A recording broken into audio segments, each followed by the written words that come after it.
The eyes of the sporting world were on Sportsman's Park for game number 7. Within a couple of hours, either the St. Louis Cardinals or the Boston Red Sox will be the 1946 baseball champions of the world. Boston star right-hander Dave Ferris is warming up as starting pitcher for the Red Sox. He's out for his second victory in the series. Over on the Cardinals side, the little right-hander Murray Dixon will start on the pitcher's mound. Here he is warming up with the Spalding ball, official in all National League play for more than 70 years. Stan Musial, National League batting champion, and his teammate Enos Slaughter, who led both major leagues in runs batted in, are getting their famous Louisville Sluggers warmed up for the 7th game. Play ball! In the first inning, when Wally Moses singled to center, it looked as though the Red Sox were not to be denied. Johnny Pesky followed with a bounder that got past Marion into center field for a base hit. Moses reached third with no one out. Then DiMaggio lifted a long fly to Slaughter to right field. Moses scoring after the catch, putting the Red Sox in front 1-0. When Moore went far to his right in center field for Williams' long fly, the danger for the Cards was over in the inning. Whitey Karofsky led off the Cardinals' second inning with a rousing double to left center. After Dorr threw out Garagiola, Walker lined to Williams in left center, and Karofsky scored after the catch to tie the ball game at 1-1. In the last of the 5th, Walker singled into center field for the Cardinals. Marion sacrificed his teammate to second. When pitcher Murray Dixon doubled over Higgins' head into left field, Walker scored the run that put the Cardinals ahead 2-1. Shane Dienst followed with a base hit to center field, scoring Dixon with run number 3. When Moore singled to center, Shane Dienst stopping at second, that was enough for Boo Ferris. The right-handed Joe Dobson is the new pitcher for the Red Sox, with the Cardinals leading 3-1. With the Red Sox still trailing in the 8th, there was little time left for action. Manager Cronin sent in pinch hitter Glenn Russell to bat for Wagner, and he singled to center field. Another pinch hitter for Dobson, the left-handed batter George Metkovich, who promptly doubled to left field, Russell stopping at third. This left runners on second and third with none out in the 8th inning. Manager Eddie Dyer called time. Harry Brackeen is brought into the game at this point to replace Murray Dixon. Brackeen swings into a windup, and his third pitch to Wally Moses is a called strike.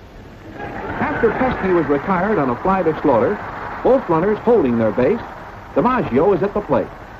With a count of 3-1, he lines a base hit off the right center field wall over Slaughter's head for 2 bases, scoring Russell and Metkovich with the tying run. Now the score is 3-3. Manager Cronin sent Bob Klinger in to pitch for Boston in the Cardinal 8th. Enos Slaughter, the first batter to face him, singles sharply to center field. Attempting to bunt, Karofsky popped to Klinger. Del Rice then flied to Williams, with Slaughter still on first and 2 men away. This brings up Harry Walker, a timely hitter during the series.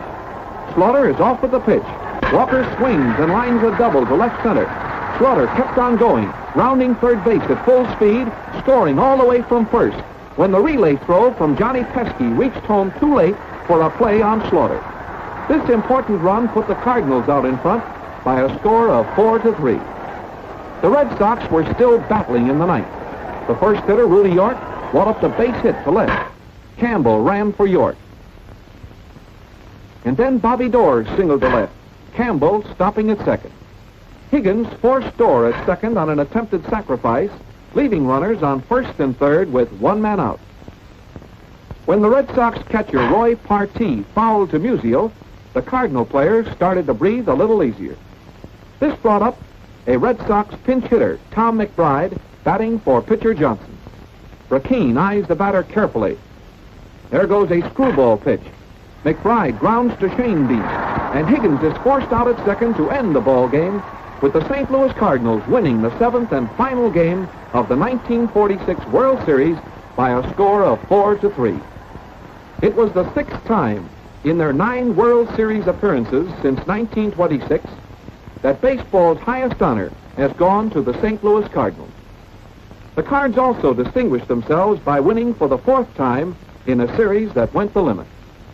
The victory was no one-man success. It was a triumph for mass spirit and team skill, for cooperation and determination. But still, the series had its individual heroes. For the Cardinals, Captain Terry Moore gave a display of center field prowess such as only he can do. Enos Slaughter, the great Cardinal right fielder, provided one of the highlights of the series in hitting, running, and throwing. The 2 young catchers, Joe Garagiola and Del Rice, were magnificent. Between them, they totaled 9 hits. And Stan Musial, 5 of his 6 hits were for extra bases. Another Cardinal standout, Harry Walker, the leading hitter of the series with a mark of .412. For the Red Sox, second baseman Bobby Doerr was brilliant in the field and batted .409. And more laurels for the big first baseman of the Red Sox, Rudy York, whose home runs won Boston's first 2 victories. Among the pitchers, Dave Ferris starred with his 4-0 shutout score, and pitcher Joe Dobson did fine work on the mound for Boston. But top performer throughout the entire series was Harry Brackeen. Brackeen, the cat, with the heart of a lion. He not only tied the record for pitching the most victories in World Series play, but he is the first southpaw ever to accomplish that feat. He's the first pitcher to win 3 World Series victories since 1920. Now Sportsman's Park empties and another baseball season has come to an end. During the winter months, this series will be played over and over again. For this film will take the series to American troops in occupied territory around the globe, as well as to millions of fans here at home. And we'll be back again next year with exciting games, play-by-play, old stars back, and new ones coming up to keep baseball our national game.